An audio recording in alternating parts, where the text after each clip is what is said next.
All right, this is a 2002 Dodge Ram 4.7 Magnum 1500. So I'm doing the head gaskets, pulling the heads off. Only thing I've done so far is pull the radiator out, pull this top cross member out, and pull the fan off, and the fan shroud and all that stuff. But nothing crazy. I'm not going to go over that. It's not that hard. This top cross member, as you can see, there's 2 bolts on that side, 2 bolts right here on this side. Pretty straightforward. I just pulled that out of the way so it's easier access, easier to lean over. That bottom bar, it's more complicated to take out. AC staying in.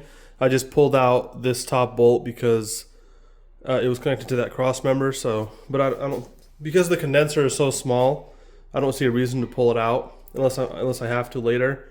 I'm going to kind of learn as I go. I'm going to pull the compressor out. Hopefully I can move the compressor just out of the way. But I might have to evacuate the system. And then alternator is going to come out. Power steering pump's going to come out.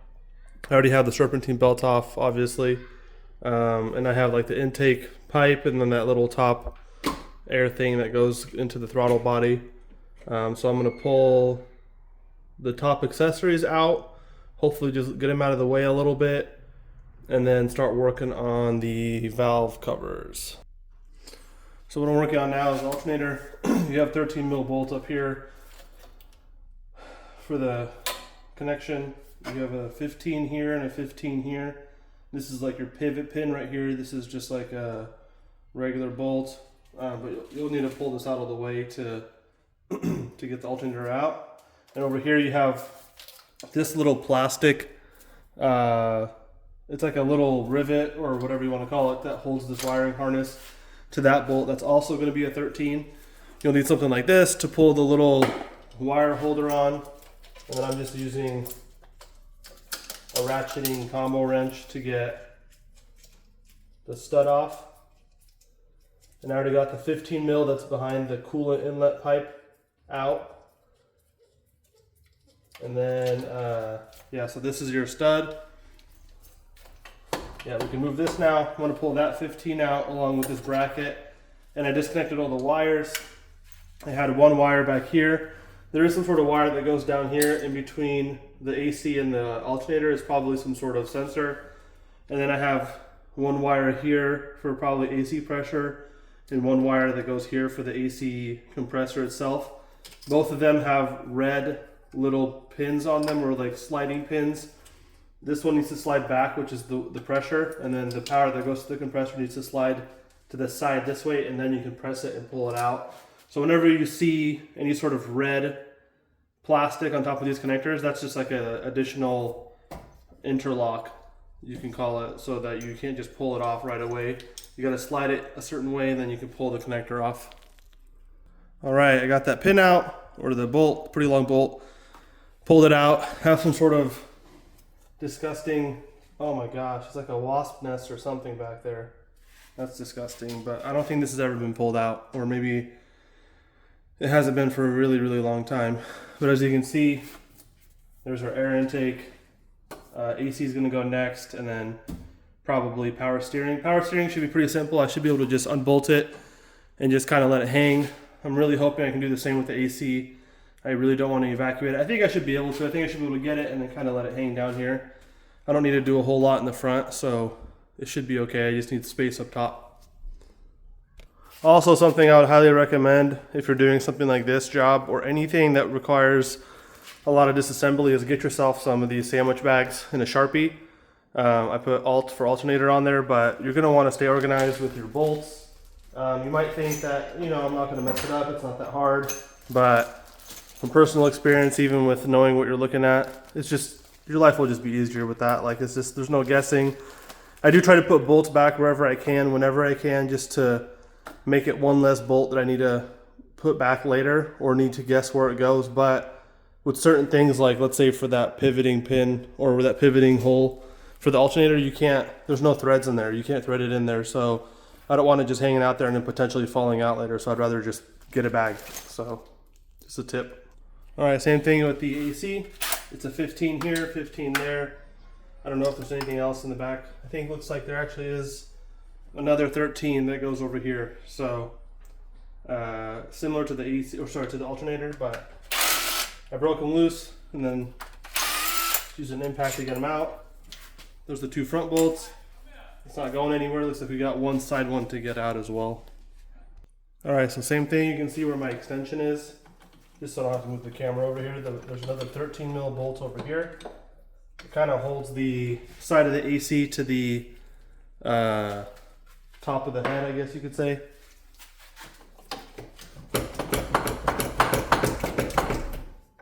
And then we have like a slide pin right here, which makes it a little difficult to get out. So I'm gonna get like a flat head under here and just kind of pry it up just a little bit. So I was able to use this. You kind of, when you're pulling up, you kind of want to pull up straight up or this way, because the oil fill cap is kind of in the way over here, so you don't want to push too much into that. Plus it's plastic. So I have it right now just kind of sitting. I don't see anything bending, at least not too bad, but for now I'm just going to leave it just because I don't want to disconnect it all the way if I don't have to, just because you know, it's just another pain, another thing that maybe I don't have to do right now. So for the power steering pump, you got 3 13 mil bolts. I think that's all. They're kind of pretty easy to get to. You have to just line the holes up in the pulley with the bolts. I have one more bolt in the bottom. I really don't want it to drop, but we'll see here. 1 second. Some sort of bug nest up top. That's great. It's disgusting. It's full of like spiders or something.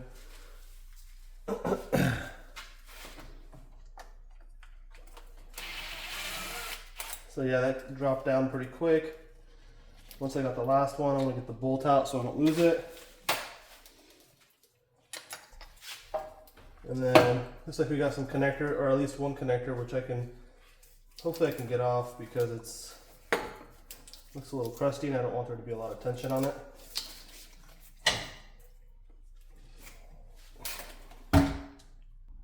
So I do know we need to get to the timing cover, so I'm going to probably pull off the water pump and then start working my way around and see what I need to pull off. I mean, the crank pulley is going to have to come off, but I'm going to see if I can just take off the water pump and see what else needs to come off to pull that front cover off. 2 cables up here. We have this inner cable, which has like this little sliding pocket that goes on the inside of this throttle body spring. And then you have your regular throttle cable right here. You need to pull both of those out, and there's a little mount back here. You slide them both out. You slide the first one out and then the second one. I pulled 2 connectors off of here, map sensor, what looks like a coolant temp sensor, pulled those off. Here's the alternator and all those sensors. Here's, there's actually 3 sensors over here, 1, 2, 3, that go to the throttle body and the intake. So next I'm gonna go around and probably pull out all the coils. I'm gonna leave the throttle body here for now because it's attached to the intake. And then pull all the coils out because they're bolted to the intake, and then probably work on pulling the intake up. All right, so I went around 10 mil on each coil, and then you know, disconnect it, obviously, disconnect each harness or each connector, and then just pull them up. I think next I'm gonna go around, I have to disconnect the fuel line, which what I should have done before I started was probably, you know, pull the fuse or relay for the fuel pump and then, you know, crank it until it dies to get all the fuel out of the system, but I forgot to do that, so we'll have some fuel squirting out, but maybe do that before you start. Also, make sure your battery is disconnected. I already did mine a while ago, but just disconnect it before you start, you know, tearing down too much or getting into the electrical connectors and whatnot. But yeah, getting the fuel out of your system might be a good thing to do from the beginning, but I'm gonna go around, start working on that, and then start loosening these bolts, at least these studs to start with. It looks like they hold down the main part of the manifold. Looks like they're 10 mil. Also, I disconnected the 10 mil nut that holds the dipstick to the manifold as well. And actually, upon closer inspection, looks like the injectors are not mounted, or the injector rails or yeah, the mounts that hold the injector rails are not mounted to the manifold itself, but to, you know, probably the head, I guess, underneath the manifold. So I'm gonna see if I can get the manifold out first. It might be easier. Maybe, maybe not. Maybe I'll just do the injectors just to get them out of the way, but I guess we'll see. So for when you go around and disconnect the injectors, there's these little red tabs, and they cover the actual button that you need to press on the harness to pop the injector connector off. And this has to slide up. And I mean, I don't know if it has to slide up all the way, but what I noticed is this little bar goes in between the button and the actual harness body.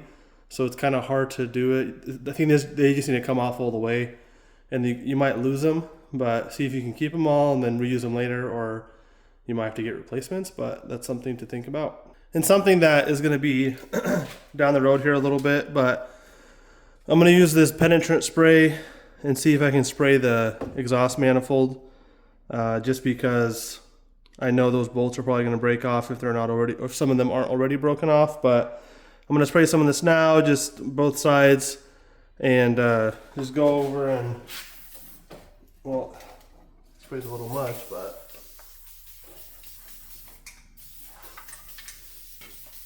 and I think I might just do it as I go. It'll just be easier, just because it's going to be a pain, so I might as well start getting those penetrated as, you know, early on, just to avoid more headaches in the future. So also, as you'll see when you go down, some of the studs on the valve cover have things like this, where it's just like little plastic connectors that hold, you know, the wiring harness in place. So as I go through, I just, you know, take these and disconnect them wherever I can, just to, you know, get them out of the way early. So this whole harness is pretty much disconnected on this driver's side. I can almost just push the whole thing out of the way, which will be beneficial. And also you have this metal connector here. It's like a clip that holds the fuel line, you know, the supply line to the injector rail. I'm going to see if I can get this disconnected without having to use any specialty tools, which I may or may not have, but there's definitely ways to disconnect it. Okay, so unfortunately my overhead light died, so that's charging. But what I did was I went ahead and disconnected the connectors for the fuel rail on the left side. Once again, those little red tabs. After, you know, doing the other side too, I think you got to pull them all the way out, and that's just the best way to go about it. I mean, none of them broke for me. I did lose one, but I'll find it later. I wasn't able to disconnect the supply fuel line with the tools I have. So what I did was I just popped the entire rail up. I had basically no pressure built up. My truck's been sitting in here for over a week, so maybe that's why. So if you're working on it same day as you had it running, you're gonna have more pressure built up. The injectors look okay, but the rubber at the end looks kind of rough. So I think what I'm gonna do, the O-rings or whatever, what you probably should do is just go ahead and replace all of those when you're reassembling later on, because it's just not, you might as well. If you have it out anyways, you definitely should. There's only 4 bolts holding the entire fuel rail on, so the mounts are right here, as you can see. It's 2 on each side, 8mm. I just used like a impact, and it came out pretty easy. And then on the manifold, it's 10mm bolts all the way around. It's 8 of them. Some of them are studs, 2 of them are bolts with no stud up top. So just keep an eye on where on the front left passenger side you have a bolt, and on the rear driver's side you have a bolt. So I think I have everything disconnected for the manifold. I have the fuel rail out of the way. So the fuel rail, it's hard to get to this bolt if you have the fuel rail in. And I think if you have the fuel rail in, because you have the crossover pipe right here, you're just gonna have things in the way, and it's gonna be harder to get it out. So you might as well get the fuel rail out first, if that's what you're planning on doing, or when you plan on pulling out the manifold. So I think I pretty much have it fully disconnected. I'm gonna see if I can get it out. There's minimal light, I guess, but I left the bolts in. I don't know if that's going to matter or not, but I sure hope not. So the dipstick is kind of holding it down a little bit, so be wary of that. There There is also a couple hoses. There's one that goes to the brake booster that I disconnected, and then there's one that goes from some sort of vacuum line to the top of the throttle body that I pulled out. You probably should pull out all the bolts out of the holes before doing this, but I'm just lazy, I guess. This harness at the top is kind of in my way, so let's see what we can do. So I pulled this coolant temp sensor out. It's a 19 mil. It's in the way of the manifold, so hopefully with that out, we can pull the manifold.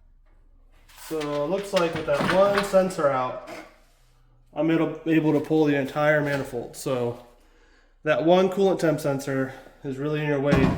If you don't want to pull off any of the stuff up there on the firewall, this is kind of the way to go. So I guess you got to pull that thing out. You can use a 19 mil, and yeah.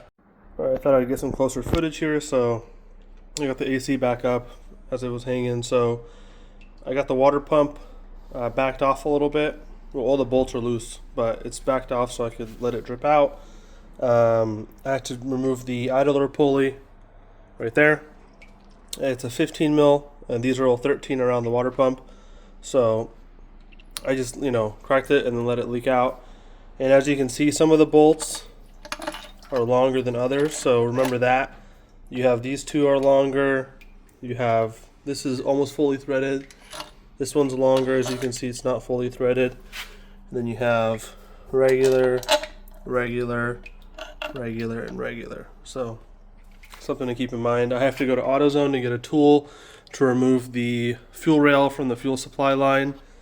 I'm going to pull this off and then see what else I need to pull off. Probably the tensioner, probably the crankshaft, probably the fill neck for the oil, and then I can take off the timing cover, and then I'm going to work on removing the valve covers on each side. Looks like they're 10 mil bolts, probably six up top, 6 on each side probably, so 12 per cover. And then I'm going to try to clean out down there. I guess I could do that after the fact, but something you could also do is, what I'm probably going to do is grab some more of this blue shop towels and fill in the holes for the intake manifold so you don't get crap down there or don't drop anything down there. You can also do the same for the fuel injector holes. I'm also going to pull out the spark plugs. But yeah, that's where we're at so far.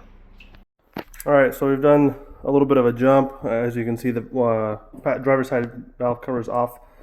So I was able to get the fuel rail off of the supply line. I went to AutoZone and got this fuel line removal tool. If you need the part number, it is right there, 83-004. It was like 12 bucks. I think either side worked, but I actually used a smaller side. It made it super easy. It came off super easy without any issues. As you can see, there it is. A little bit of fuel did come out when I disconnected. I'm going to replace the O-rings and stuff on there. So valve cover is pretty easy. It's all 10 mils. It came off pretty easy. It's right there. I just took it off just because I'm stuck with this crank pulley or harmonic balancer or whatever you want to call it. I rented a tool from AutoZone and it absolutely sucks. It was the 2/3 jaw puller for the 5-ton size, which is kind of in the middle of the road. I could not get it off.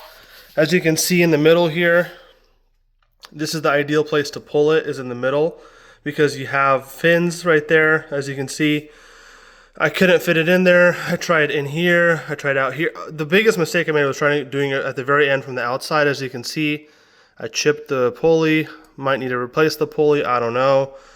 I ordered a different removal tool from AutoZone. I'm going to see if that works. It's a little bit smaller. The ones that are super universal are just too frustrating. So I got one that's a little bit smaller that should hook right. It has 3 prongs, should hook right into the middle. If it works out, I'll show you what it looks like and I can link it. Water pump is out, as you can see. It's right there. It looks okay. It's not, the bearing doesn't seem bad, and I have a new gasket for it. So what I've done so far is, I pulled off the valve cover on the driver's side. It's old 10 mils, pretty easy to go around and just take them off, and it's pretty self-explanatory. It comes off pretty easily. Another thing I did was, as you can see, I have pulled off on each side, or removed, not pulled off. I just removed all the bolts from the exhaust manifold.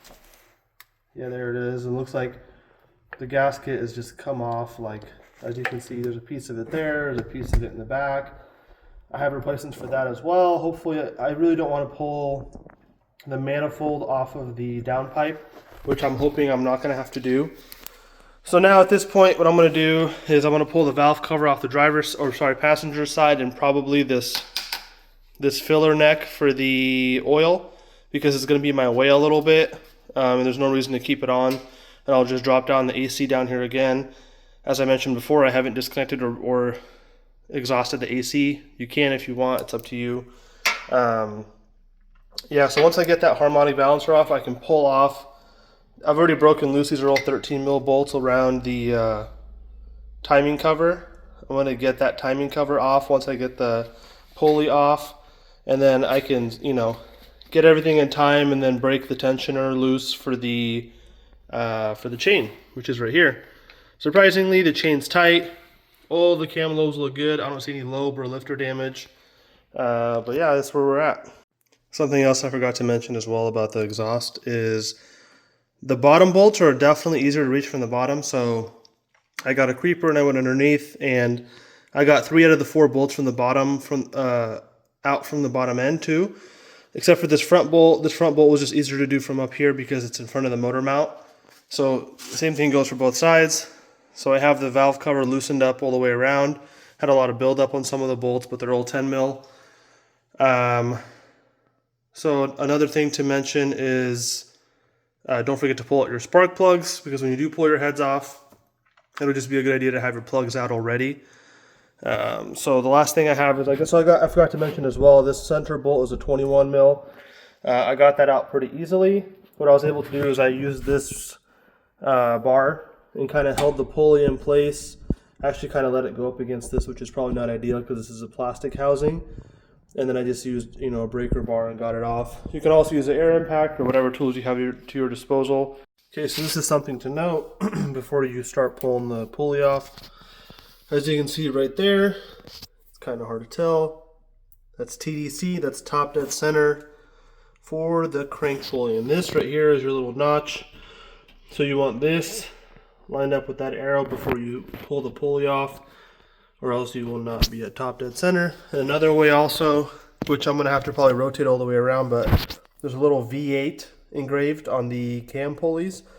We want that at 12 o'clock, so up here. And I'm going to pull the other valve cover off, make sure that one's the same way, but that's how we know everything's at top dead center before we start. And here is the tool that I bought from Amazon. Built tools. It might have been used already, probably, who knows. Who cares? It's all together. It's all one piece. It comes with different. So all it comes with is what you see, and then this rod sticking out of it. I prefer, it doesn't go all the way in there, because honestly, it's just the end of the crank, so it doesn't matter. But anyways, that's gonna go all the way in there. You choose your rod length until it bottoms out, and then I kind of test fit it, and it seems like it's gonna work out a whole lot better. Okay, so kind of hard to see, but we got that. I might have to move it just a little bit. That's at top dead center. We have our V8 logo on this camshaft sprocket, and then that sprocket at 12 o'clock. So once that's all lined up, then you can go ahead and pull off your harmonic balancer or crank pulley. That way you have everything at top dead center. And a good thing to know also is do this before you pull out your crank bolt, because then you'll have to use some sort of breaker bar like I did. So it's a whole lot easier if you have that bolt in there. So that's one thing to consider. So I already have the pulley almost all the way off. It started to rotate when I got a breaker bar on there. So I got the old Milwaukee 18 volt, and it's backing it off, and I'm really impressed with this pulley puller. It's 10 times better than anything AutoZone has to rent, so go ahead and do yourself a favor. It's like 28 bucks. I'll link it below. Yeah, the pulley's almost off, so go ahead and get that instead of wasting your time renting stuff. All right, we got it off. It goes a long way before it comes off, and the extractor or the pulley puller almost bottomed out, but there we go. We got clearly an oil leak probably out of the front main, and probably the timing cover and all that stuff, but everything's still at top dead. I'm going to start working on so I already got all the bolts loose for the most part for these for the timing cover. It's 13 mil, should be 13 mil all the way around, and then you have this top one right here. I don't know if that's a 13, but that also needs to come out because, as you can see, I don't know if you can see, but right there, those threads in that little window, it goes all the way through. So this is something that is a little tedious, but is worth doing. So you have your timing cover. I had all the bolts around it. I took them all out already. Got this piece of paper and I kind of laid it out kind of exactly how it's laid out on the timing cover. I don't know if I missed any bolts. I don't think I did. I kind of looked all the way around and I don't see any missing. But I kind of poked holes in this piece of cardboard and went all the way around. As you can see, we have different lengths and different sizes, and I just don't want to mess up which ones go where because it gets a little overwhelming. So I kind of made this. I've seen the people do this before. It's annoying, it's tedious, nobody wants to do it, but honestly I think it'll help save you time when you're reassembling, so something to consider. Okay, now that I think we got all of our bolts out, I'm gonna crack it open.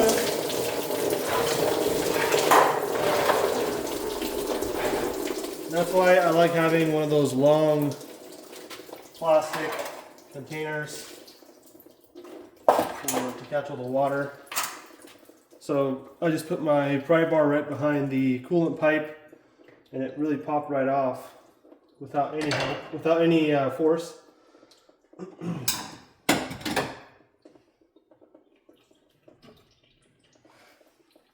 there we have it. Oh, and there's a lot more water. Nice.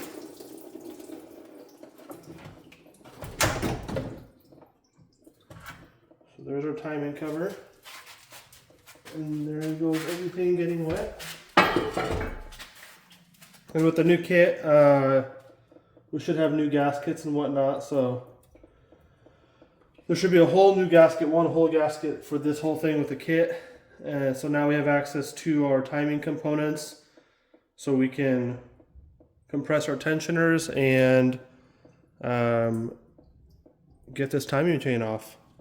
Okay, so there's a really good like OEM timing video that I'm gonna link when I post this, because it goes through this whole timing process a whole lot better than I can.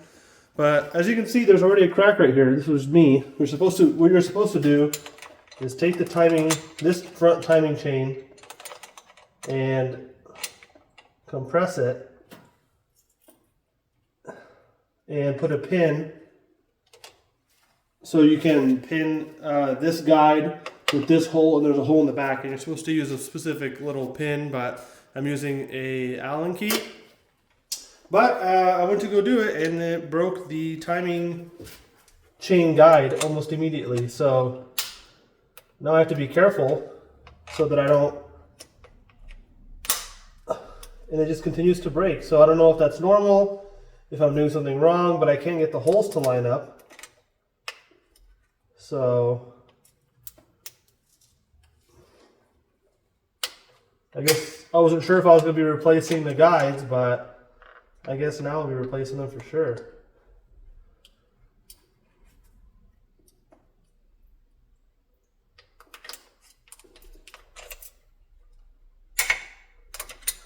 So what we're trying to do here is get tension off of the chain itself, which honestly I might have to just, there we go. All right, up.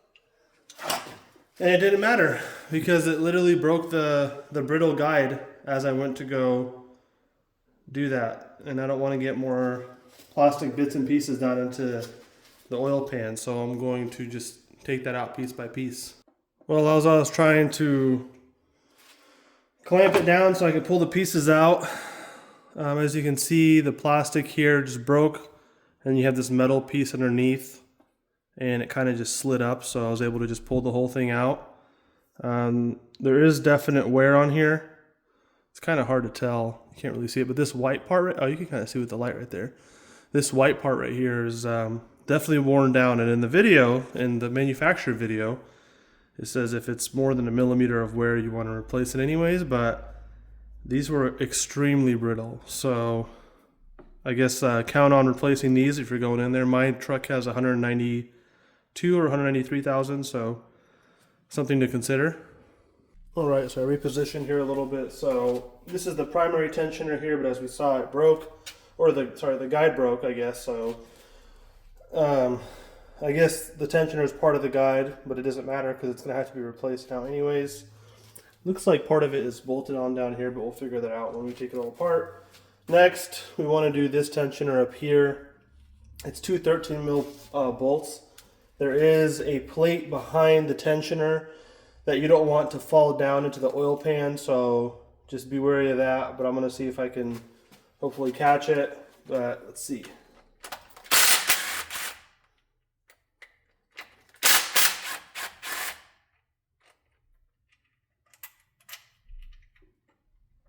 So this is another part that may or may not need to be replaced. It's kind of up to you depending on what you see.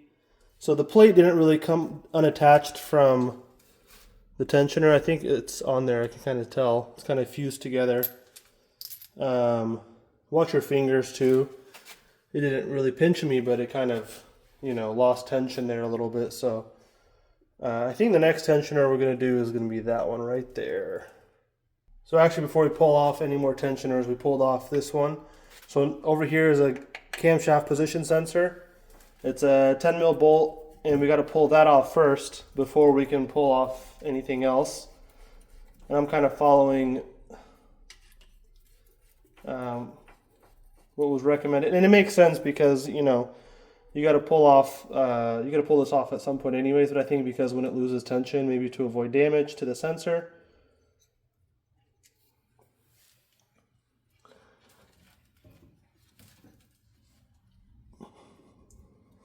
Might have to get a flathead to get that out.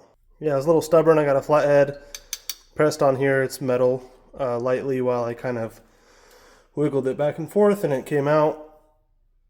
All right, so after pulling that out, next step.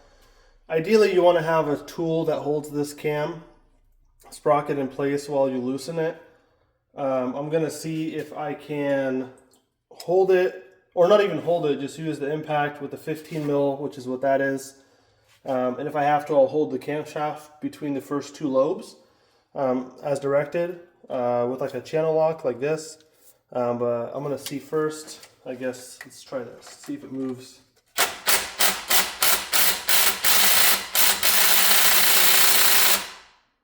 All right, that's not going to work. So we're going to have to either get the removal tool or see if I can hold it with the camshaft. So actually the OEM video doesn't even mention removing this tensioner, which is a part that they must have skipped. It does mention reinstalling, but I'm going to go ahead and remove this one. Also a 13.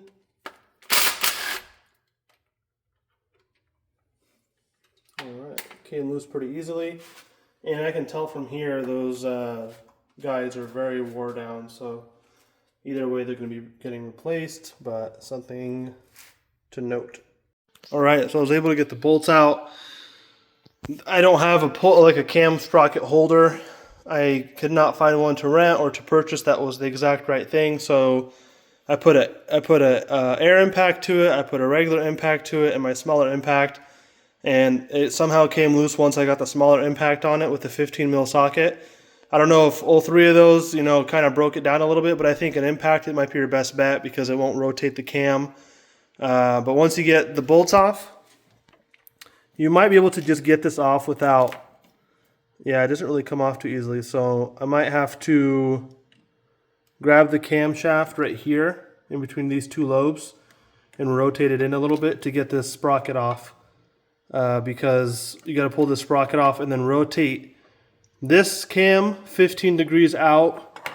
And then it says to rotate this one 45 degrees out that way, counterclockwise. So clockwise, counterclockwise, once you get the sprockets off. All right, so I got them off. So what I noticed was there's a bit of tension on the sprocket itself. So if you take right here in this spot between these two lobes, just be careful not to scratch the lobes. And then you grab like your channel lock or whatever, make sure it's a decent sized one, maybe even bigger than this. and you rotate it in a little bit. As you're holding it with one hand, you can kind of wiggle this off. And then same thing over here, I rotated it in this way, clockwise, wiggled it off, and then let it kind of set itself back counterclockwise. And I think once I get I think now you can take the chain off of the sprockets, and then down here you're gonna slide, well, you get this bolt out right here, looks like a 13, and you should be able to slide everything out all at once. So I pulled each sprocket out, and we're gonna pull out that center bolt. All right, so I got that center bolt out. I kind of wiggled it forward a little bit. I'm gonna let the chain fall down in.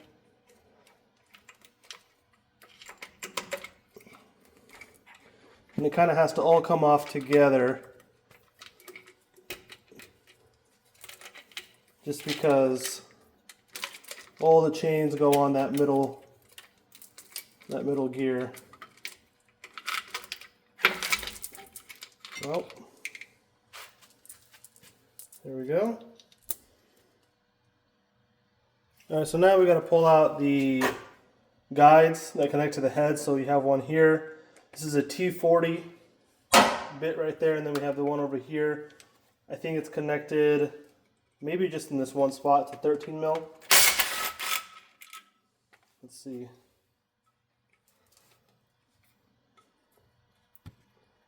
I think there's another spot that connects. I'm going to take a look at that in a second. I'm going to do this one real quick.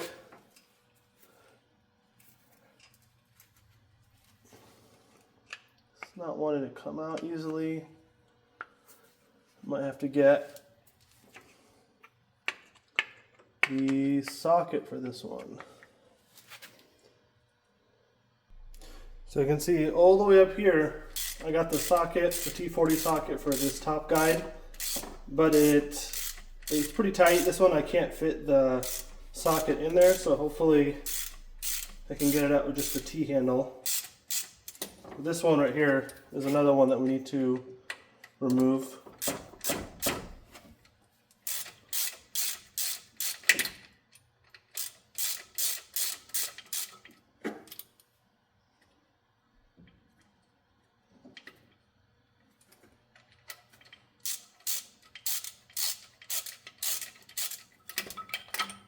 Alright, we got that one out.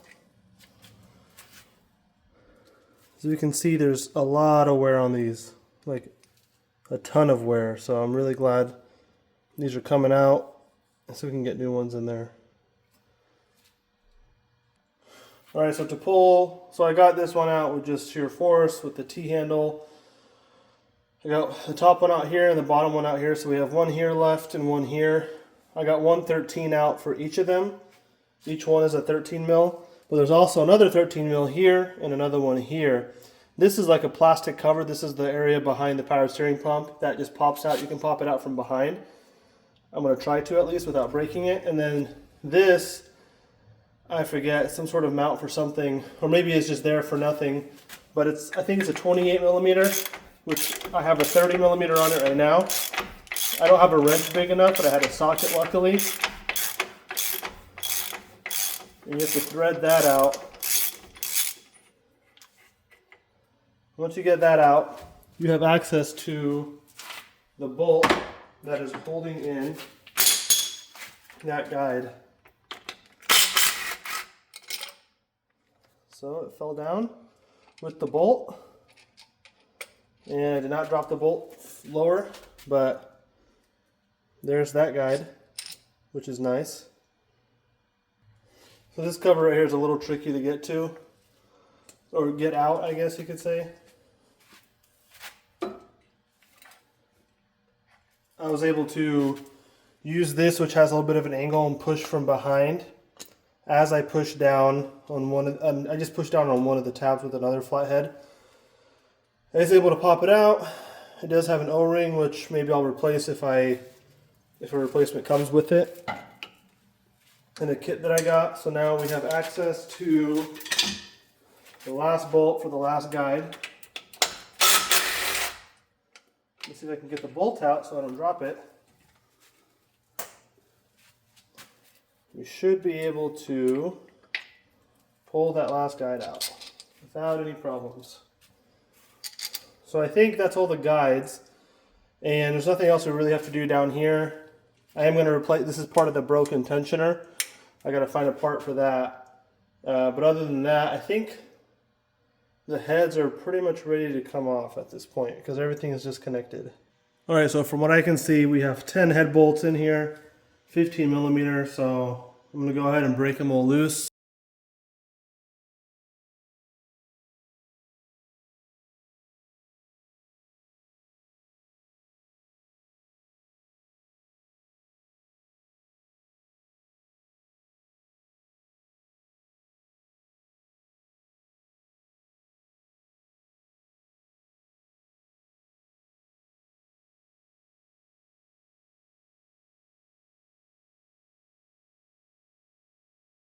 Two 10s here and a 10 here. I got them all out, but I forgot to mention that. So 2 here, 1 down in here. I think I have everything loosened. I'm going to see if I can separate the head from the block. I hope I'm not missing anything. Seems a little tight.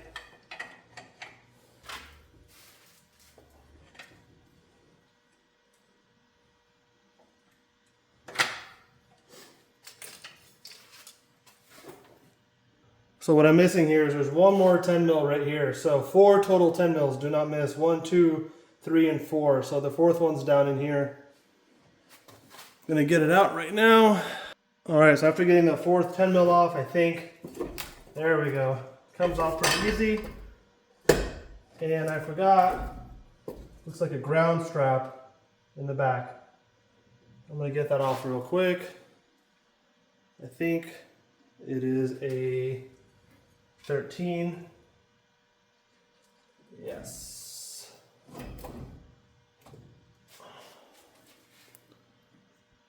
All right, we got the ground strap disconnected. It was a 13. The head's not crazy heavy, but there goes one of the heads.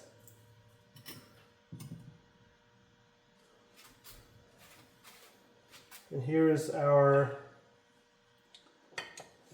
driver's side block. Definitely got some rust in there. I wonder if it's from running distilled water, which is possible. Here's our head gasket, our problematic head gaskets on the other side, but this one's not looking too great either, but it's like we're halfway there. All right, so we got the passenger side bolts out. We got the 4 10 mils out in the front. Remember to disconnect the ground cable, both from the driver's side and the passenger side, because it looks like it tees off down to the block or to the frame or something. So make sure you get that off, or else you're not going to be able to pull the head out. I used this. You don't really need it. I kind of stuck it. There's a little spot right here. I kind of pried it up, but it just slid down. So it did not take much. You probably don't need that, to be honest.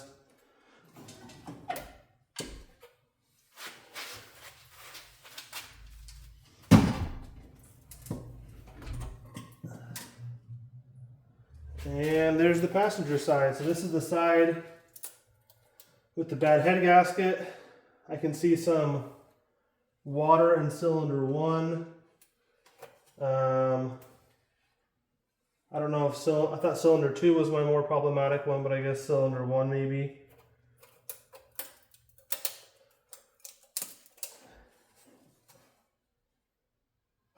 Yeah, it's not looking too good on the head gasket, but I don't really see any breaking. But there's the other head off. So here's my bad, the head gasket that was bad was on this side, but I have some damage to the top of that piston, which I don't know what could have caused that, and I don't see any damage to the cylinder wall, which is very odd. But there's some damage to that head of the piston. So it looks like something might have fallen in there, because I don't think that's from the valve. It could be, but there's never been any noise. I'll take a look at the head as well. But I had some water in here that could have just been, could have poured over while I was pulling everything apart. We have some stuff down at the bottom of this piston, which is odd as well, or sorry, cylinder. But we have the heads off, which is the most important part. All right, so for camshaft removal, there might be a better way to do this or a more correct way. I didn't really do much research because I've pulled cams before this way, so I thought I'd apply the same method. So I just loosened these end ones all the way, the middle one all the way, and then this one, and number 4. I broke, and then loosened them each little by little so that way the camshaft comes up evenly and not more on one side than the other and then potentially damaging a lobe or something. It might be better to take the camshaft out before you even try to remove the head bolts in the vehicle so you don't potentially score one of these. That's kind of up to you. I did it, with the cams in, and it was fine. And also, you can't really, if you're worried about messing up the order of these caps, you can't really. This one says 5, 4, 3. This one, for some reason, isn't labeled. And then there's number 1. And they all have arrows pointing to the front of the vehicle. I am going to separate driver and passenger side. And from the looks of it, same thing over here. It's also labeled. Oh, and it says right and left. So I didn't realize that. So these ones all say left. Those ones all say right. So you can't really mess it up. But, keep them in order if you'd like, just to keep organized. But I'm going to pull the cam out. All right. So now we're back for assembly. So I have gone through a little bit and cleaned the mating surface of the head. So what I used was this, which is like a flat edge razor. I use Scotch-Brite and also steel wool pads, like your standard ones. And I use parts cleaner. And this is probably not the best method. I don't think this is the best method. I definitely wouldn't suggest any sort of sandpaper or anything. And as you can see, there's still you can still see the lines, but if you were to run your finger over, it's smooth. I went through and cleaned everything. I vacuumed the top between the heads. But I think the best method is, they're like round, they're called Scotch-Brite roll-lock discs, like bristle discs, and they're usually green or white or yellow. And I'd suggest getting one of those. You can attach it to a drill and you can go through. I had some, I cannot find them, and unfortunately the only place I can get them now is online, and I just don't have the time to wait for them to come in. I should have pre-planned a little better, but I can link some below so that you're not... so you're doing it the best way possible. They're like basically plastic bristle brushes, and that's really the best way. Here we have the resurfaced heads. I believe this is the driver's side head. This is the original head off the truck. It looks great. Apparently, this is even the head that overheated, but they had to take off 8 1/1000ths off of this one, which is pretty surprising. This is the passenger side. This one's also good, but this is not the original one off the truck. The original one off the truck had a crack at one of the coolant jackets, and unfortunately, it's a risk that I could have taken by reusing it, but I just didn't feel comfortable doing that. So what I ended up doing was swapping with the machine shop. They had a core. I paid some extra money and got this replacement, got this one resurfaced. So as you can see, I'm starting to put it back together. These caps for the camshaft came with it. I guess if you got a core and you had to reuse yours off of a different head, I guess you could. I think it's ideal to use the ones that came with the head, but I don't think that's a really firm rule. And then I'm putting in new lifters and new rocker arms. I probably could have reused old lifters, old rocker arms, but I just figured might as well put new ones in. The rocker arms, there's the part number, I guess I'll link it. This is off of Rock Auto. Same with the lifters. The lifters are Engine Tech, which both of these are not top of the line. You could get Melling or something better, but I decided to go with this because it's just, middle of the road, and I did some research, and this is SKP or SPK, something like that. And they don't have bad reviews, and people say that they haven't heard good or bad about him, so I guess it's not bad. And the lifters, they seem like they're pretty good, decent price. I think altogether it's probably like $200 for everything, which isn't too bad. So I'm putting that together. I'm putting these new lifters on, rockers and lifters, and then I'm going to put the camshaft on, try to clock it properly. And I'm using this. I would highly recommend using engine assembly lube. This is the one I'm using. I've also used the Lucas one, which is really good. This is just what I currently have. You can use regular oil, but I would just suggest that because it's much higher viscosity and using regular oil is fine, I guess, but I mean, it's just, you know, that's designed for a reassembling engine. So yeah, I'm gonna put the camshaft in next. And on a side note, you don't actually have to pull the water pump off the timing cover. I did for whatever reason, because I just thought it had to come off, but it doesn't have to, because you can pull the whole timing cover off. And now I have to go buy a new gasket, because the kit that I got doesn't have a gasket for the water pump. So I have to go buy a $22 gasket for that, because this is pretty flattened out and I'm not going to put it back on there like that. So something to consider. So just make sure you put the camshaft back on, all of your rocker arms are straight, because when they come off, they're more set in there, but when you're putting new ones on, they're kind of just sitting on top of the valve and the lifter. So just keep that in mind. I put the assembly lube everywhere here, on every single rocker arm, on every single mating surface, and I'm going to go through and do the same thing here. It might be overkill, but honestly, like, I would rather just have oil there. I don't know why I'm doing on the cam lobes. Actually, that's actually not necessary, I don't think. I'll probably put some oil on top of the heads before I start it anyways, just a little bit, which is also probably overkill. But yeah, you don't need to do that probably, but I do recommend all of the cap locations. Probably don't try to get, try not to get oil down into the holes here where the bolts go, because you don't want pressure built up in there and stuff. And I'm going to also try to get the oil out of the head bolt holes. And also the kit that I got, so we got new grommets for the valve cover, intake manifold gaskets. These are the valve cover gaskets, head gaskets, exhaust manifold gaskets. We have all new head bolts in those 10 mils we talked about. I mean, if anything, if you don't do anything else, at least do new head bolts, because head bolts do stretch and wear, and it's just not worth reusing head bolts.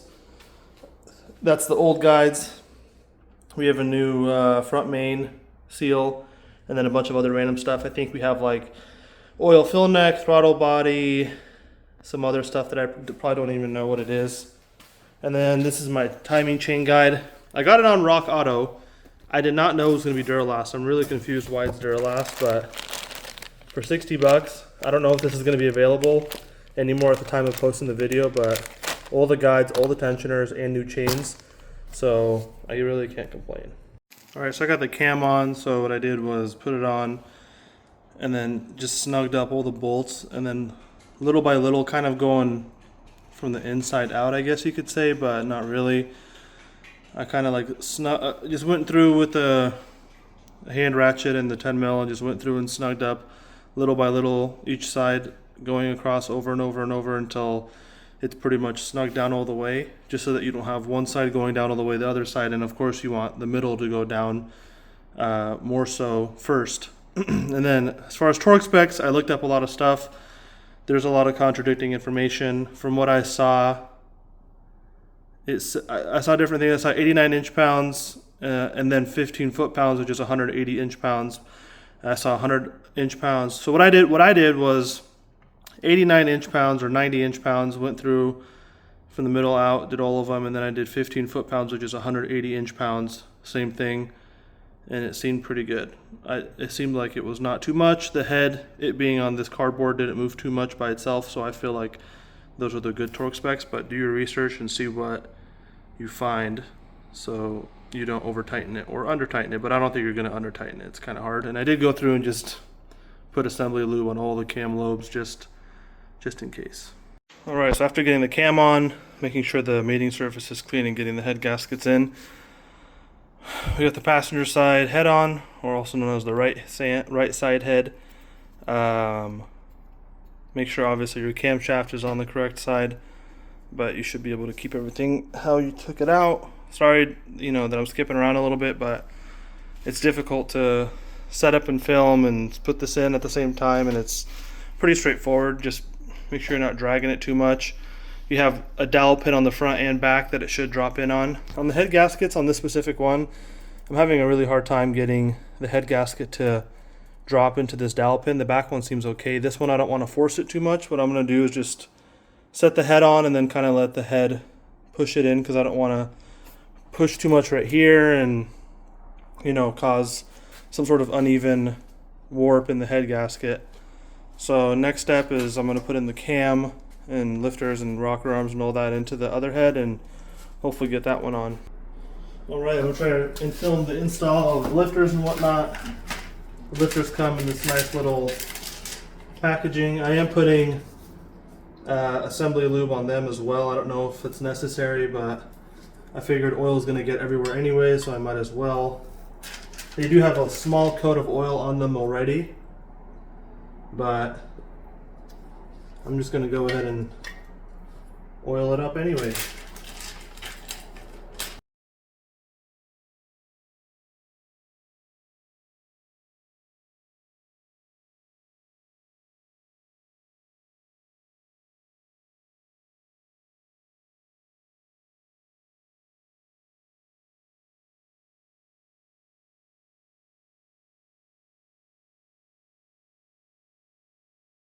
And you saw the impact, but the impact was just super low speed just to snug it up, just to expedite the process a little. So I have 90 inch-pounds on this small torque wrench right now. I'm going to start in the middle, and it's already pretty much at 90. I'm already feeling the click. And I don't know if this is the best process, but I think this is what I've done before, is little by little.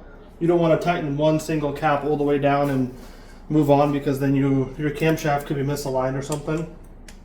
So I start in the middle, work my way out a little bit, just little by little with the hand wrench. Once I snug it down, like literally snug it, like not contacting the cap to the head, just contacting the bolt to the cap basically. And then with the hand wrench you go through. So now I'm gonna increase to 180 inch-pounds.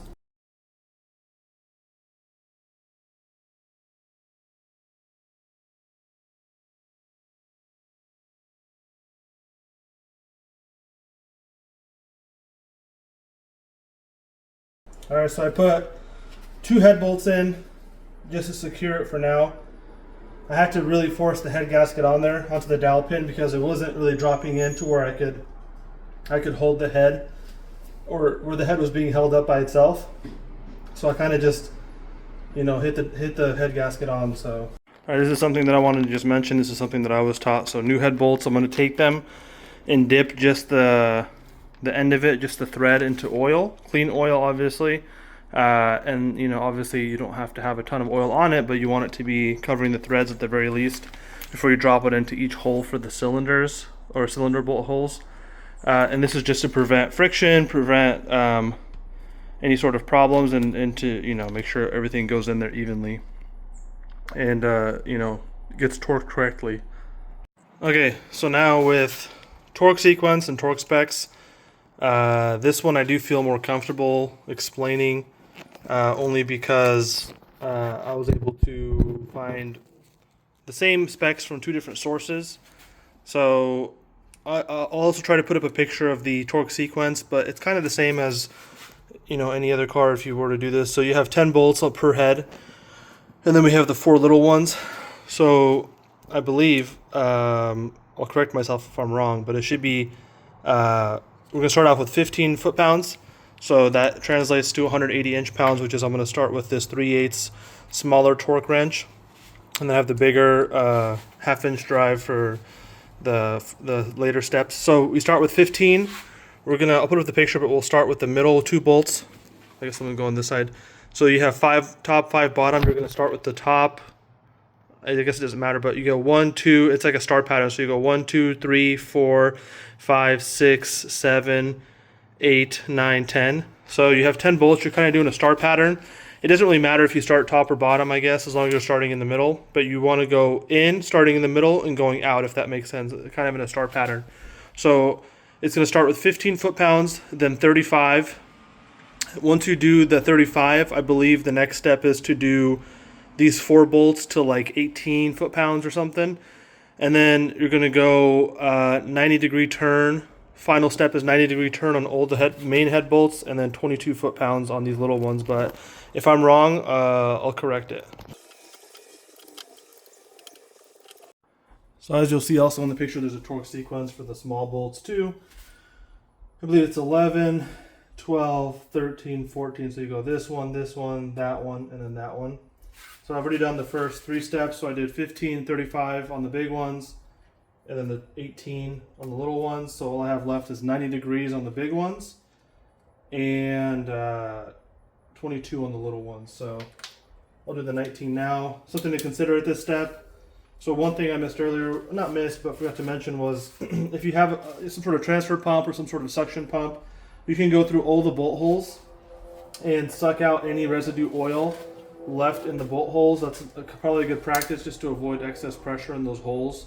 I did go in with like a hand transfer pump that I have, but I didn't get much out of any of the holes, and I kind of went through on one side just really quickly, so I kind of skipped that step a little bit. It's not 100% crucial, but it's something to consider. All right, so I got the heads in, put the AC back up on top, but some things to consider. I did not dip these little bolts into oil. There's no reason to. They come with Loctite on them as well, so I wouldn't worry about that. Head bolts, as I mentioned, I had snapped my extension swivel thing, which honestly isn't even the right way to do it. What I ended up doing was, because I don't have a short enough extension, because you need a little bit of an extension if you have a deep socket to do the head bolt. So what I ended up doing was using a 3/8 extension with a 1/2-inch drive to 3/8 adapter, and then I put it on my torque wrench, the big one, which is 1/2-inch drive. So something to consider is you'll need a small extension. If you are able to get a 1/2-inch, if you have a 1/2-inch torque wrench, just do that, or just get whatever fits your torque wrench, whatever you got. The 90 degree is kind of hard to do with everything, the way that the engine's angled, and if you keep the air box in and stuff like that. So on this side I kind of had to do like 245 degrees for that final turn. I didn't record much of it because it's difficult to, I just wanted to have the diagram up so I was doing the right order. And I actually ended up missing a bolt on this side when I went back through and double checked. When I was done with everything and I went back through, I missed one of the bolts, so make sure you do that. So once again, it's 15, 35, and then you do the outsides to 18, and then it's going to be 90 degrees on the big ones and then 22 on the little ones. And there's a sequence in that diagram I put up earlier. But yeah, as far as the heads go, I think they're good to go. They're in. Another thing to consider is the cams can go in after. Might be better. You might avoid potentially scratching one of the lobes. I just didn't want to do it that way. I wanted the cams in, but you can decide what you want to do. So here's some of the new guides I got from Rock Auto for the timing chain. Here's the other guides, and then we got all the tensioners, and we got that tensioner that I broke when I was trying to do this, when I was trying to put a pin into it. So make sure if you buy this kit, you don't pull any of the pins out until you've installed everything. They have some decent instructions for the camshaft sprockets, and then they mentioned the torque specs in there. It says don't over torque past 250 inch-pounds, so that's what we'll do for this. I think it also comes with hardware, maybe not, I don't know. I might have to reuse the same hardware. Yeah, I think it's just 2 tensioners, 3 tensioners, and then 4 guides, and then 2 or 3 chains. So you have to reuse the same bolts, but I guess this is one of the last steps I'll do before reassembly. I'm going to pull out the old tensioner down here. It's 10 mils.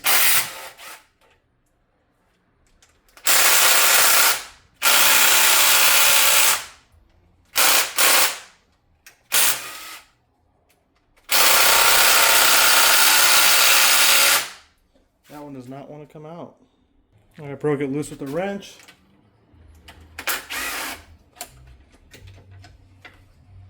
Do my best to try and keep the bolts in the same spot. Actually, I guess I don't need to take that one off. That's hard. I wasn't even paying attention. I guess that one can stay in there. That's really weird, the positioning of that one. Alright, so new tensioner going back in. I did have to rotate that little locking pin out of the way, but I'm just going to make sure not to pull it out because I don't want to have to retension it, potentially damage the tensioner again. But this is a new one, so I'm not really worried about it as much.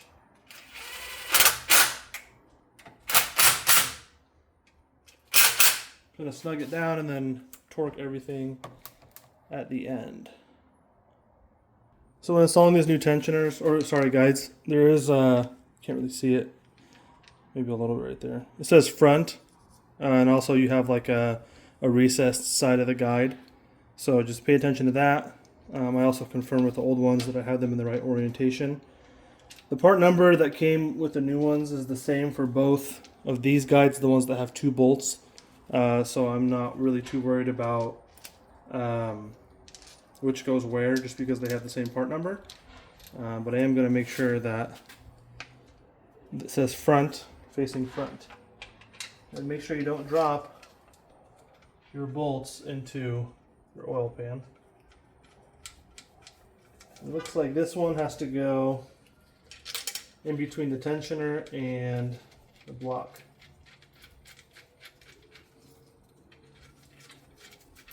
As you remember, there's a cover here and there's a bolt here, and those we removed when we were disassembling. So now this one, same thing. Pay attention to where it says front.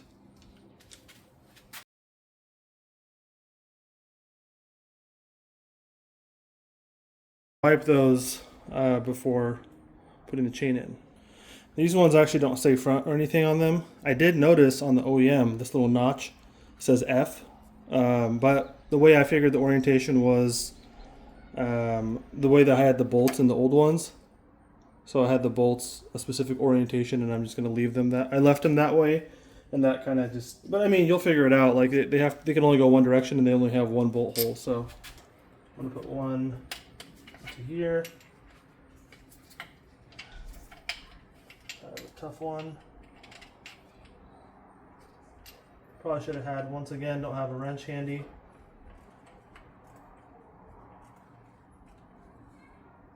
Let me grab a wrench real quick.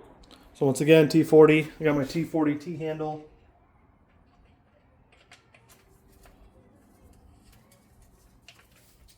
And I'm just going to snug it up.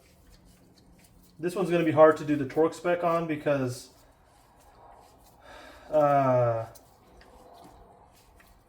it's I can't fit a socket in there.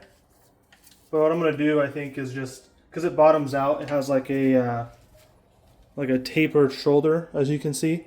So I'm just going to snug that one up real good because it goes into the aluminum head, and I'm not going to mess around with potentially over tightening that. I don't think it's worth over tightening. I think these are definitely not 250. These ones might be 150 because there was something in there that said 150, but they just had everything stapled together. So I'm just gonna bottom them out and just snug them up real good. I don't think I'm even gonna put like an impact to it or anything because I don't need the heads getting stripped. I don't need the the bolts getting stripped or something. Okay, so this part might be a little bit confusing, or maybe not, but I'll link the video that explains it a whole lot better. But basically, you have your main sprocket. There's a little dimple right here. That's your 12 o'clock position. So if that's 12 o'clock, these 2 holes are your lower holes. And you have 2 chains, which I'm replacing. And as you can see on the chains, you have like black links. I don't know if you can see, but they're black. And that's going to kind of be like your distinguisher there. So the 2 lower windows need to line up perfectly with the 2 black links. So the 2 black links should be basically both visible and not cut off inside the window like that. So there's the first one. I'm going to do the other chain. It's kind of tricky. I think it's better if you lay it down maybe. Yeah, I might have to lay it down, but let me see if I can line it up first and then lay it down. Yeah, you can kind of look from the top. If you just look from the top, you can kind of line it up, and then you can confirm once you lay it down. So let's see. So we have this chain lined up, and then we're going to kind of lift off, and we're going to confirm the other one's also lined up. You can't really see it, but the 2 black links are visible. So at this point, you want to make sure that the chains don't come off.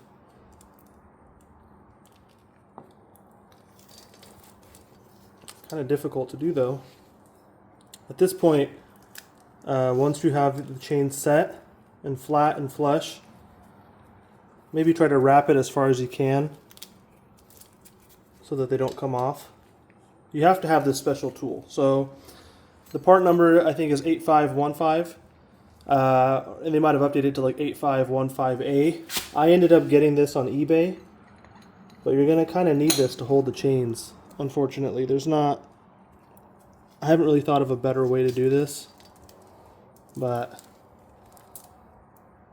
I think I might have done it the wrong way, because this dimple's at the 12 o'clock position, so I might have to let this lay down and then put the chain from the top. Yeah, I think I'm going to do that. Alright, so I think I had the right idea, but I just had poor execution. So just be careful when you're putting this thing on, because this chain can change positions really easily. So I confirmed that everything, all the links are in the right spot, and I kind of set it up so this tool goes into the bottom windows, but it locks at the top. I think I had it the other way around. So this way most of the chain is on the sprocket and it's locked in. And then for this one, so now we're going to take, the smaller chain, same thing. You got two black links there, and you have that dimple at 12 o'clock. And you're going to put that on. And I think the old chains have these black links as well, but you're going to have to clean those chains, I think, to see that. And then we have the lower sprocket, which I'm going to clean first. Yeah, let me clean it real quick. So on this lower one, we have a dimple right there. You can kind of see where it kind of goes into that inner part. So that dimple is going to line up with this single black link at the bottom. As you can see, you're not going to line it up with the notch, because as we'll see on the crank, our top dead center was kind of to the right more, like at 3 o'clock sort of. When we put it at top dead center, because the top dead center marker on the timing cover is not at 12 o'clock, it's to the right a little bit. So we're lining up the dimple with the black notch, not the notch on the inside, just the dimple with the black link on the chain. So just an update, I kind of repositioned the holder again. So once again, this is 12 o'clock up here. So I have the chains kind of set up so when I install it, I can guide them into their respective cylinder head, because the way I had it before was they were both just hanging directly down, and that's not going to help me because they have to go diagonally up like 45 degrees, not straight down. Only the front one is going to be pointed straight down. So something to consider when you're installing this the tool. Alright, so I did put some assembly lube on the shafts, and my main light died, so I'm going to try to do this without my main light. So you just get it on just a little bit. I don't think you're going to get it in all the way with the chains being how they are. It's definitely not easy, but you just be careful with the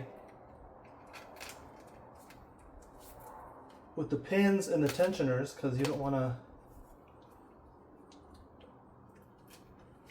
make those come out.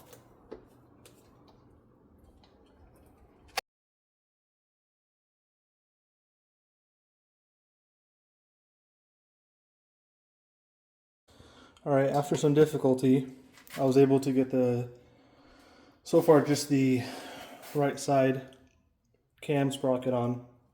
So my suggestion is when you're pushing this on, just really make sure that the chains are fed in, that there's nothing caught with this tensioner, because I kind of had the tensioner, even though it's not released yet, it was kind of caught on the guide. You're going to have a little bit of like recess here, so it's not going all the way in. That's basically as far as it's going to go, is right here, I think. But yeah, I have everything lined up with the guide, so I think that's as far as it's going to go. But the difficulty I had was getting this lined up with the chain. So it came off. So the main issue is don't pull the tool off too quick. I had to fix the back chain, and basically I have it so the two black links are here for this chain and the two black links are here for that chain. That way you can see them both at the same time when you look through those windows. So this one stayed, it was fine, but this one came off, the back one. But I got it back on, and then you line up the other black link up here with the R dot. There's a little dimple for R. You line that one up with that. And you basically line it up, and then you put the cam, or you put the sprocket kind of against the camshaft. Then I had to get vice grips and go between the first two lobes, lock it in, and rotate the cam in until the little notch lined up. And then I was able to shove the bolt in and then tighten it down. It's really difficult. Not really difficult, but it's somewhat difficult because you kind of have to hold the cam and kind of jimmy on the sprocket at the same time. But everything's in time with this one.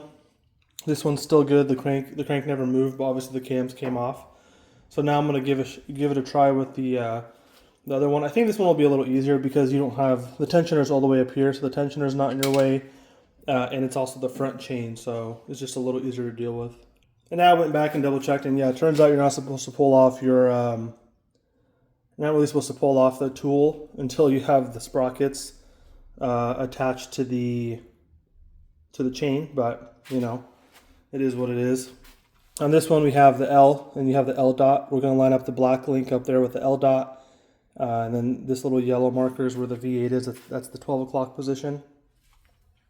So unfortunately this cam sprocket was not cooperating, and it was super close to being lined up, but it's almost like you got to press it on. So what I did was lined it up to where I knew the notch was lined up with the slot in the sprocket, and then I just torqued it down with my torque impact gun.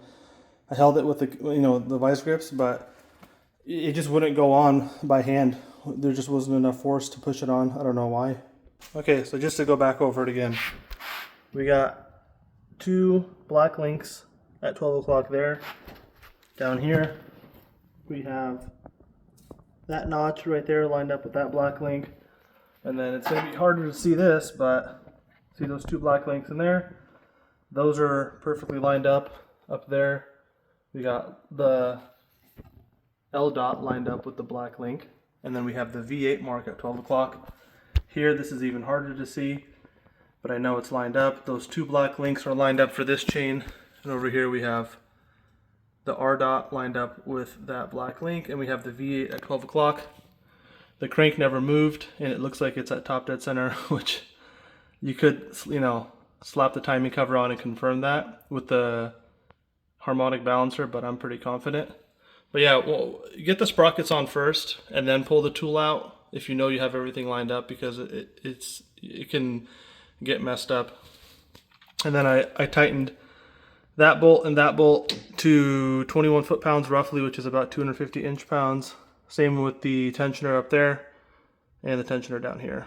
And then the bolt right here, the T40, you don't need to torque it at all really to anything, because it's just like a sliding bolt, so it's not going to change anything for the tensioner. But I just tightened it as much as I could with the T-handle. That one up there, same thing, hand ratchet, I tightened it as much as I felt comfortable with. I mean, it's basically plastic, so you don't want to go too crazy. That one up there, right here, same thing, 13, and that's a 13. I just didn't want to over tighten anything too much. I did the torque specs on the tensioners. Other than that, the guides are plastic, so I don't want to break them. So they do have metal liners, but still, I didn't go too crazy. And then you can, put some oil on the center bolt here, which I have right here, and you can slide that in and tighten it up. So both of these sprockets actually do slide in a little bit more. When I started tightening this bolt down, I noticed it, but I pulled it back a little bit and pushed the bottom and top one in at the same time. I'll get some torque specs for that. But now it looks like we're fully seated in there. This is fully in there. This is in there all the way, and then we have that. Alright, so I haven't torqued this down too much, but it is tightened down. I'm going to go ahead and pull. That was already completely out. That's nice. I have no idea how. Actually, I hope that didn't break off in there, but these things are the same length, so I don't think it broke off. Interesting. So we got all the pins out, 3 pins. I already got the crank bolt in there with the socket, 21 mil. I'm gonna go ahead and put this on and turn it clockwise and see if we're at top dead center still. I just kept turning until until this was back up top. But the thing is, the chain's not going to be perfect. But what we're looking at is the cams and the crank. The crank's in the same position. Both cams, every single time I rotated it, they're both at 12 o'clock. The V8 is. And that's really what we're looking for. The black links are more just to time it initially, but obviously that's going to change as you go through. I don't know how many turns it would take to get everything perfect like it was when you installed, but we're looking at the crank and the cams, so everything's all good. One thing to not forget is to go around and clean the mating surface for your timing cover gasket really well. That way you don't have any leaks or any problems. I have a lot of buildup here and at the top, so make sure you go through and whichever method you decide to use, just clean it up real good so you get a good seal. Alright, so we've made a big jump. I don't want to go over too much reassembly just because it's pretty straightforward. You just go in reverse of what you did before. I just wanted to go over some torque specs and some things to not forget. So one thing is in the back, those two ground straps, do not forget those.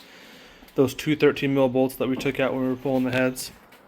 Once again, when you're pulling everything out, water pump does not have to come out, but if it does, replace the gasket. The bolts for the water pump, I did I think 22 foot-pounds, but look up your own torque specs just to be safe because there's a lot of information out there. And then the timing cover bolts, I did I think it was 43 foot-pounds.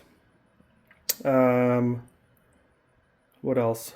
When I did the crankshaft pulley, I had a little bit of trouble getting it to seat in by hand because you got to get it, a certain length before you put the bolt on and get the threads to catch. So I had to use a hammer and give it a, go lightly around the edge and tap it in a little bit, and then I was able to get the bolt in there, catch it on the threads a little bit, and torque it down.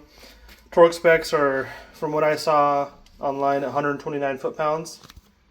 There's a few different things out there, but I found a pretty reputable company. I think it was like 1A Auto. In their video claimed it was 129, so that's what I did. I kind of held it, actually let it kind of go against the thermostat housing again and put a breaker bar in there and then tightened it with a torque wrench to 129. It's not too bad.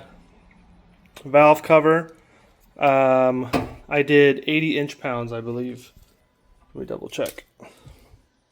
Yeah, 80 inch-pounds on those bolts, and kind of the same method as the head bolts. You kind of go the middle two, and then you kind of just go star motion outwards. Obviously when you're reassembling, I'm going to wipe down all the cam lobes again and then reapply some oil. So keep that in mind. I didn't really do, so also these are 90 foot-pounds, the camshaft sprocket bolts.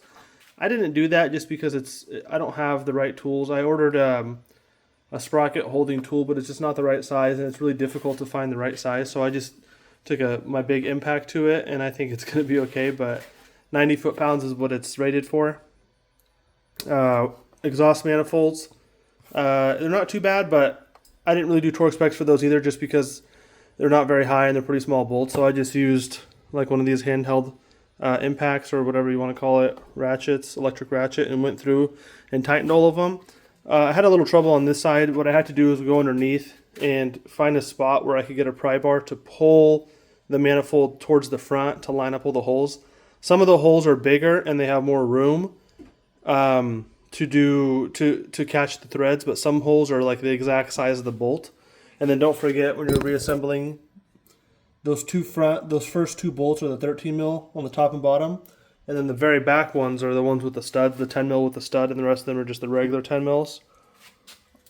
I'm going to go over, I've been cleaning parts, which is the most boring part, but I've been cleaning, I cleaned, it doesn't look super clean, but I did clean this with a degreaser. It took forever to degrease the timing cover because there was so much oil, and I still didn't get it 100% perfect, but there's just so much built up oil from years. I wish I had a hot tank. And then right now I'm letting the driver's side valve cover dry. Another thing is with the ground straps and with the valve covers, it's a good idea to have something like this, like a mirror. So I used this mirror. I mean, it didn't help a whole lot on the ground straps, but it kind of did because I was able to locate the hole first.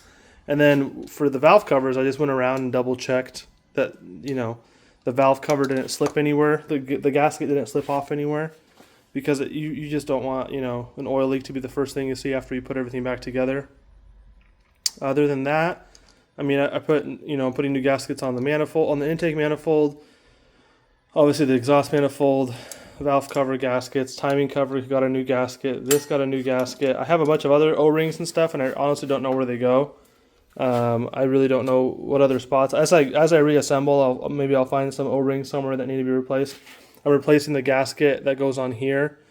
It's kind of like almost like a figure 8, not really though, but there's the gasket for the oil filler neck. I'm letting that dry too. I cleaned that up. But yeah, other than that, I mean, the reassembly is pretty straightforward, and hopefully everything goes back together right, and just take your time. And thanks for watching. I wanted to touch on with some unexpected expenses for the head gasket job. So one was the radiator. You probably won't need to replace yours, but my old one looks like that. It ballooned up, and it was actually a new radiator, so don't know what happened there, but that's a whole thing. I got a fully aluminum one. It was about like 130 bucks. PCV valve, it was like 10 bucks on Amazon, but the old one is all gunked up, and also the hose was cracked, so I got some new hose from AutoZone. Water pump gasket, which didn't come with the gasket kit. As you can see, this is kind of what I have left over. I don't even know where the rest of these go. One of them is a throttle body, looks like, but I didn't pull the throttle body off. So I also did timing chain, which, you know, might not be an expense that you might have, but no, you should expect it. It shouldn't be unexpected. The chain and the guides, I guess you don't have to do the chain. And then lifters and rocker arms, which also should be expected, but I didn't really expect it. And coolant should be expected, obviously. Spark plugs, mine are new, but if yours aren't, it's a good time to do them because they're easy to get to. Ignition coils could be something that you could replace, but I'm not doing mine. Those aren't too bad to get to. There were some tools I had to get. One was the pulley for the, or the puller for the harmonic balancer. So that one was like 30 bucks on Amazon, which I'm actually going to keep. And then another one was that part that I mentioned, the 8515 for the chain holder. That's another one that was like 40 bucks, which I think I got lucky because I'm not seeing them for cheaper than like 70 bucks right now online. And then obviously some of that hose that I mentioned about the PCV valve.